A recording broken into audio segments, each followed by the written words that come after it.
नमस्कार दोस्तों, स्वागत है आप सभी का निष्काम एजुकेशन पर।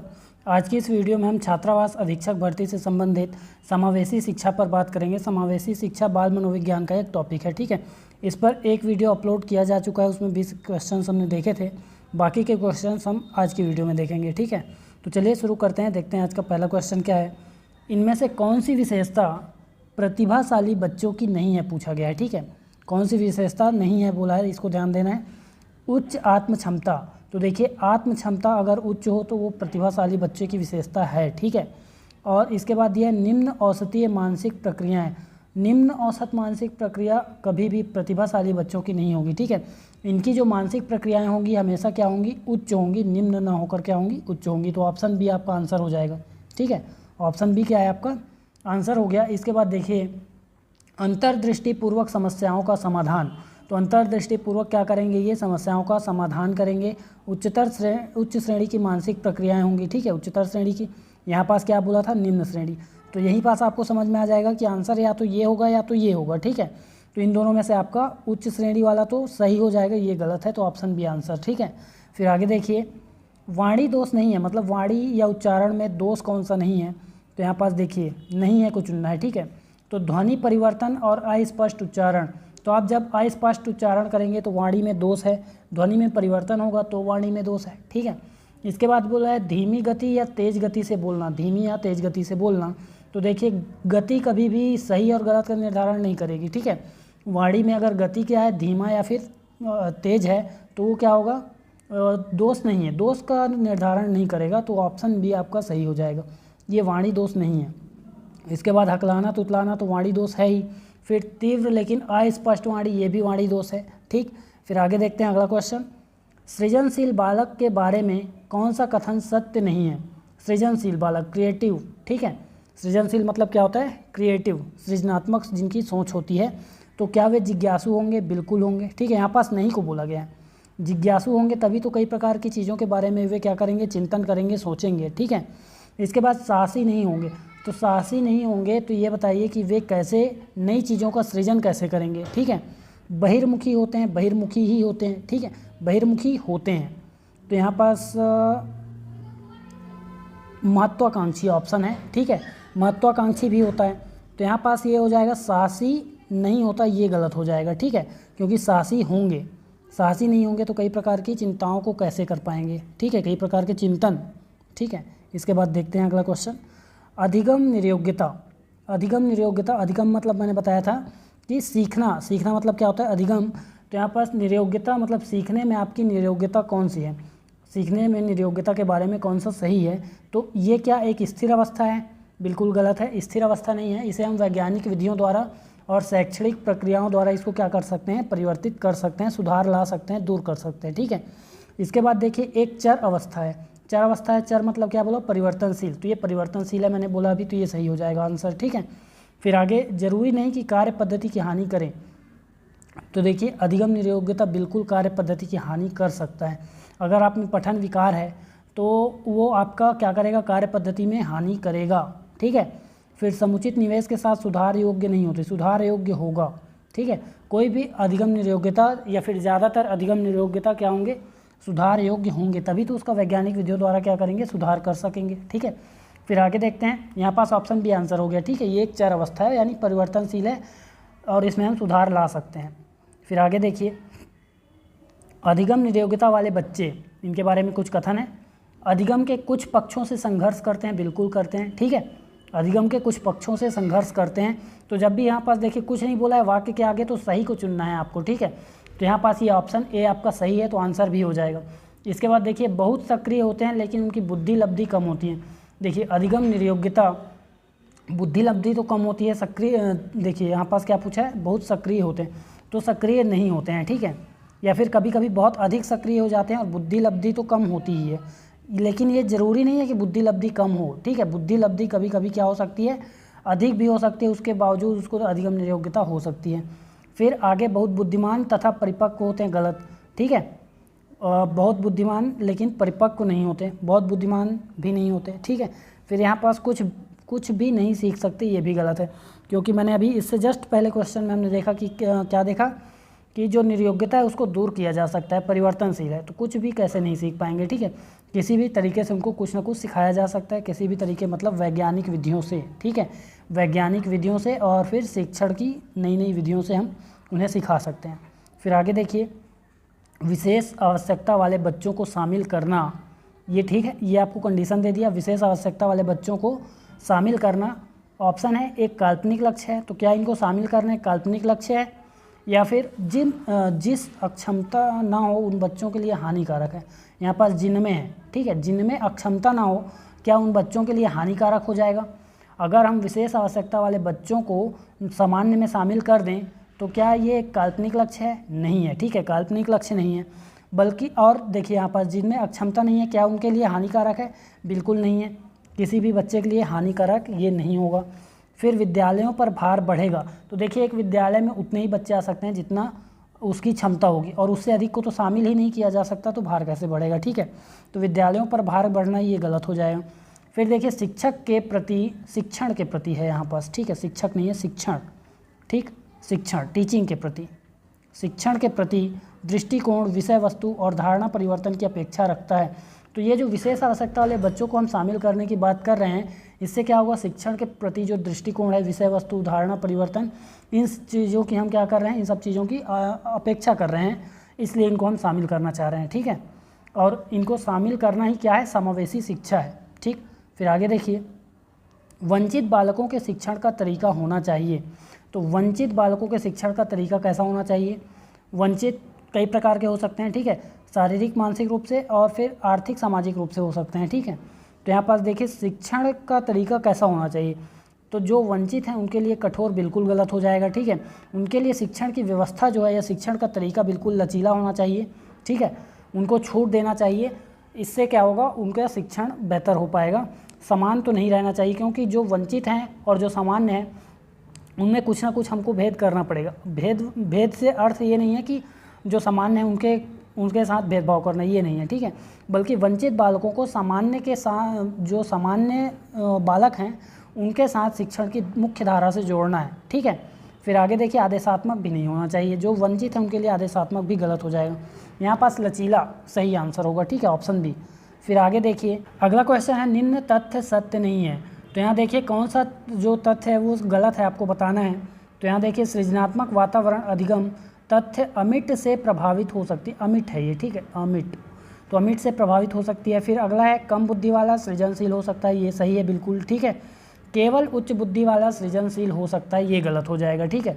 तो ऑप्शन सी आपका आंसर होगा, केवल उच्च बुद्धि वाला सृजनशील हो सकता है, ये बिल्कुल गलत हो जाएगा। फिर सृजनात्मक नए कार्य करने की क्षमता है, तो मैंने शायद बताया था पिछले वीडियो में कि सृजनात्मकता या जो क्रिएटिविटी है वो क्या है, नए कार्य करने की जो क्षमता है वही क्या कहलाती है, सृजनात्मकता, ठीक है। फिर आगे देखते हैं, अगला क्वेश्चन है, विशिष्ट बालक की प्रमुख विशेषता है। ऑप्शन है मानसिक न्यूनता से ग्रसित बालक। तो देखिए ये भी एक विशेषता तो है कि मानसिक न्यूनता अगर है तो विशिष्ट बालक कहलाएगा, प्रतिभाशाली है तो भी विशिष्ट बालक कहलाएगा। फिर यहाँ तीसरा ऑप्शन है, साधारण बालकों से भिन्न गुण व व्यवहार वाला बालक, तो ये तो विशिष्ट बालक की परिभाषा ही हो गई, ठीक है। फिर मंद बुद्धि बालकों की अपेक्षा तीव्र बुद्धि वाला बालक, ये भी विशिष्ट बालक कहलाएगा, लेकिन यहाँ पास ऑप्शन सी सही हो जाएगा, क्योंकि जो विशिष्ट बालक है उसकी ये परिभाषा ही है कि वो क्या होगा, साधारण बालकों से भिन्न गुण वाला होगा, भिन्न व्यवहार वाला होगा, ठीक है। तो ये ऑप्शन सी यहाँ पास सही हो रहा है। फिर आगे देखिए, सृजनात्मकता से तात्पर्य है, अभी हमने देखा सृजनात्मकता से क्या तात्पर्य है, एक ऑप्शन में दिया गया था, एक क्वेश्चन के है ना, पिछले क्वेश्चन में। तो सृजनात्मकता से क्या है, व्यक्ति के नवीन कार्य करने की क्षमता, ठीक है, नए कार्य करने की क्षमता ही क्या कहलाती है, सृजनात्मकता कहलाती है। तो ऑप्शन ए आपका सही हो जाएगा, ठीक है, ऑप्शन ए आंसर हो जाएगा। फिर बुद्धि क्षमता से अर्थ नहीं है, गलत है, ठीक है, सृजनात्मकता में भी बुद्धि क्षमता तो होगी। अधिगम व वृद्धि से तात्पर्य नहीं है, ये इससे भी अर्थ नहीं होगा, ठीक है। नवीन कार्य करने की क्षमता इसका सबसे सही आंसर हो जाएगा, ठीक। फिर आगे देखिए, प्रतिभाशाली बच्चों, अब ये लास्ट ऑप्शन क्या था, समाज द्वारा तिरस्कृत गुण, तो तिरस्कृत गुण यहाँ पास सृजनात्मकता नहीं होगी, ठीक है, स्पष्ट है, आपका ऑप्शन ए आंसर है। फिर आगे देखिए अगला, प्रतिभाशाली बच्चों के संदर्भ में संवर्धन का अर्थ क्या है, संवर्धन का अर्थ, ठीक है, पूछा जा सकता है। आकलन की प्रक्रिया का संवर्धन करना नहीं, ठीक है, जो प्रतिभाशाली बच्चे हैं उनमें संवर्धन का अर्थ है उन्हें कुछ क्लास को छोड़कर आगे की क्लास में डाल देना, ठीक है। यहाँ पास आपका चौथा ऑप्शन है, ऐसे विद्यार्थियों को वर्तमान स्तर को छोड़कर अगले स्तर या ग्रेड में प्रोन्नत करना। तो आप क्या करेंगे, वो अभी मान लीजिए 5वीं क्लास का लड़का है, उसे आप 6ठी क्लास छोड़कर या फिर 5वीं क्लास को पढ़ने से छोड़कर आप उसे 6ठी में डाल दिए, या 6ठी को छोड़कर उसे 7वीं में सीधा क्या कर दिए, उसको प्रोन्नत कर दिए, प्रमोशन मिल जाता है। तो ये आपका क्या कहलाएगा, प्रतिभाशाली बच्चों में संवर्धन कहलाएगा, ठीक है।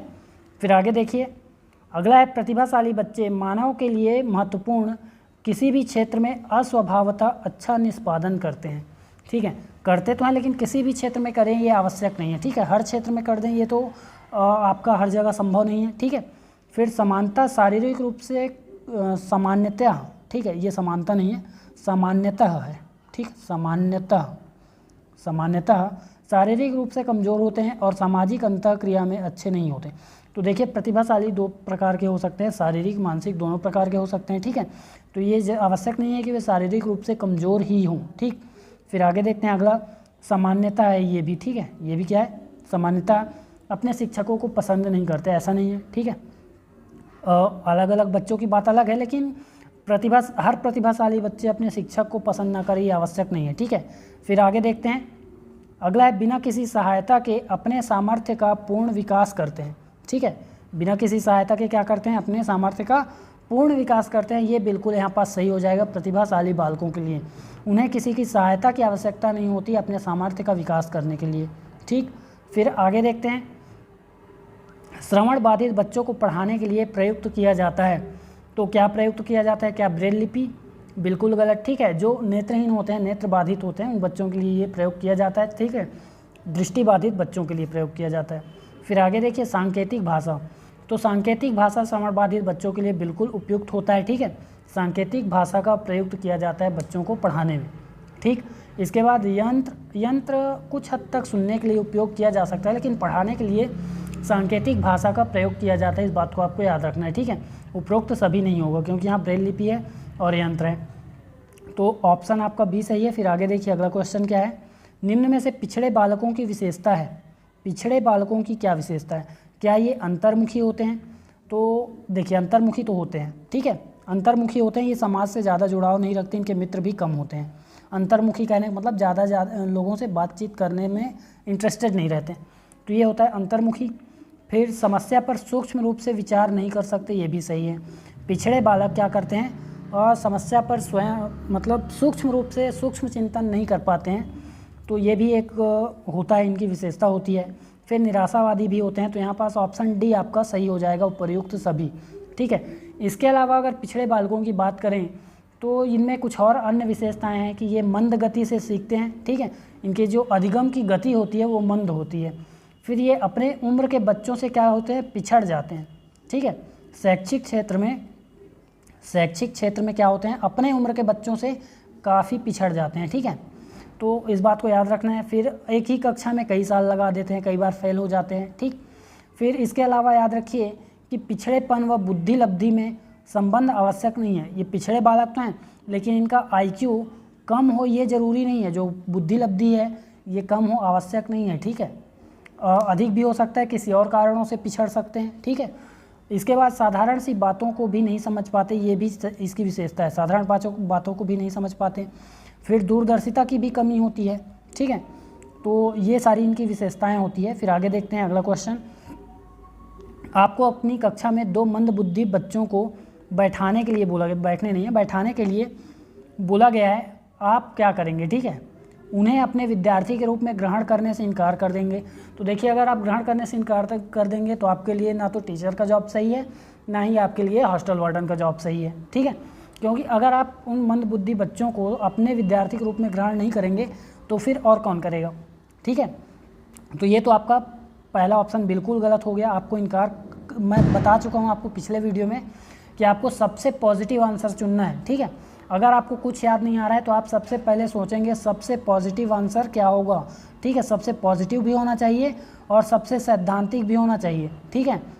क्या होना चाहिए, सैद्धांतिक होना चाहिए या जो एथिक्स के हिसाब से सही हो वो होना चाहिए, नैतिक होना चाहिए, ठीक है। तो इसके बाद देखिए अगला क्या है, प्रधानाध्यापक को बोलेंगे कि उन्हें किसी और कक्षा में जो कि मंदबुद्धि बालकों के लिए चिन्हित है उसमें बैठाने, ठीक है। तो क्या उन्हें उनमें दूसरे क्लास में बैठाने के लिए बोलेंगे कि सर इन्हें प्लीज़ मैं नहीं पढ़ा पाऊँगा, आप इन्हें दूसरे क्लास में भेज दीजिए, तो ये भी गलत हो जाएगा, ठीक है। ये भी निगेटिव आंसर है, ठीक है, नकारात्मक है। इसके बाद देखिए ऐसे विद्यार्थियों को सीखने की तकनीक सीखेंगे, ये आपका सही है, ठीक है, ये बिल्कुल सही होगा। उनको सिखाने के लिए आप सीखेंगे कि उन्हें कैसे सिखाएं, ठीक है। तो ये आपका क्या है, एक टीचर के भी और एक हॉस्टल वार्डन के लिए भी आवश्यक है। इसके बाद देखिए अगला क्वेश्चन क्या हुआ है, अगला क्वेश्चन देखते हैं। सृजनशीलता के पोषण के लिए अध्यापक को निम्न में से किस विधि की सहायता लेनी चाहिए। तो कौन सी सृजनशीलता मतलब नए चीज़ों का निर्माण करना या नवीन कार्य करने की क्षमता क्या कहलाती है, सृजनशीलता कहलाती है, ठीक है। तो नए कार्य करने के लिए आपको क्या चाहिए, ब्रेन स्टॉर्मिंग चाहिए, विचारावेश। कई प्रकार के विचार जब तक आएंगे नहीं तब तक सृजनशीलता का पोषण होगा नहीं। तो आप क्या करेंगे, कई प्रकार के विचारों को या फिर उन्हें कल्पनाओं को बढ़ाने के लिए बोलेंगे, कल्पनाओं को बढ़ाने में मदद करेंगे, इससे क्या होगा, सृजनशीलता का पोषण होगा। तो ऑप्शन ए आपका सही है। व्याख्यान विधि, दृश्य श्रव्य विधि, ये भी कई चीज़ों में प्रयुक्त होंगे, पर यहाँ पर सृजनशीलता के पोषण के लिए ऑप्शन ए सही है। फिर आगे देखिए, सामाजिक मुद्दों से जूझ रहे उन बच्चों को जिनकी प्रतिभा प्रभावित हो सकती है को खाली स्थान सहायता करता है। कौन सा सहायता करता है, देखिए जो सामाजिक मुद्दों से जूझेंगे उनको और कौन सहायता करेगा, उन्हें वे स्वयं ही सहायता कर सकते हैं। तो स्व अधिगम मॉडल, स्वयं से सीखने का जो मॉडल है ना, वो उनकी सहायता कर सकता है, ठीक है। ऑप्शन ए यहाँ पास सही हो जाएगा, स्व अधिगम मॉडल। इसके बाद देखिए अगला क्वेश्चन, सीखने का वह मॉडल जो बच्चों की सृजनात्मकता को उत्प्रेरित करता है। सृजनात्मकता को कौन उत्प्रेरित करेगा बताइए। अभी हमने देखा ब्रेन स्टॉर्मिंग, ठीक है, सृजनात्मकता के लिए ब्रेन स्टॉर्मिंग, वैसे ही उसी को हम क्या बोलेंगे यहाँ पास, सृजनात्मकता का मतलब क्या होता है, नई चीज़ों का निर्माण करना या नए कार्य करना। तो उसे हम रचनावादी भी बोल सकते हैं, रचनावादी मॉडल, ठीक है, रचनाएं करना या सृजनात्मक को हम रचनात्मक भी बोल सकते हैं, ठीक है, सृजनात्मक को रचनात्मक भी कहा जा सकता है। तो रचनावादी मॉडल याद रखेंगे।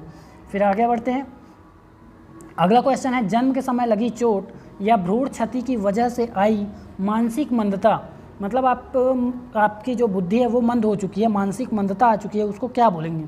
तो क्या जैविक मंदता, पारिवारिक, आकस्मिक या फिर चिकित्सा मंदता। तो देखिए चिकित्सा के कारण अगर मंदता आई होती चिकित्सा मंदता कहते हैं, अचानक से कोई कारण समझ में नहीं आया तो आकस्मिक मंदता, पारिवारिक, परिवार की वजह से आया तो यहाँ पास ऑप्शन ए सही हो जाएगा, जैविक मंदता, ठीक है, जैविक मंदता करेक्ट आंसर हो जाएगा, ऑप्शन ए। फिर आगे देखिए, एक बच्चा जो खाली स्थान से ग्रस्त है, रिक्त स्थान से ग्रस्त है, वह स्व और वाज तथा न्यूक्लियर और अनक्लियर में अंतर नहीं कर सकता। तो देखिए यहाँ पास इसी वर्ड को क्या कर दिया गया, उल्टा लिख दिया गया है, एस ए डब्ल्यू को डब्ल्यू एस लिख दिया। फिर यहाँ देखिए न्यूक्लियर और अनक्लियर, इसमें एन और यू का जो क्रम है वो बदल दिया गया है। तो यहाँ पास देखिए बच्चे का जो समस्या है वो यह है कि वह पढ़ नहीं पा रहा है ठीक से, ठीक है, पहचान नहीं पा रहा है, शब्दों को पहचान नहीं कर पा रहा है, ठीक है, अर्थात और ये जो है ये समस्या जो है ये कहलाता है पठन विकार, ठीक है। अगर आप पढ़ने में गलती करते हैं तो वो क्या होगा, पठन विकार है। और पठन विकार मैंने बता चुका है पहले ही वीडियो में, वो क्या कहलाता है, डिसलेक्सिया कहलाता है। तो ऑप्शन सी यहाँ पास सही आंसर हो जाएगा, ठीक है, क्या हो जाएगा, ऑप्शन सी। तो इसी प्रकार के और वीडियोस के लिए जो कि हॉस्टल वार्डन या फिर अन्य छत्तीसगढ़ के एग्ज़ाम से संबंधित हैं, तो उन्हें प्राप्त करने के लिए जुड़े रहिए चैनल से। वीडियो में अंत तक बने रहने के लिए धन्यवाद।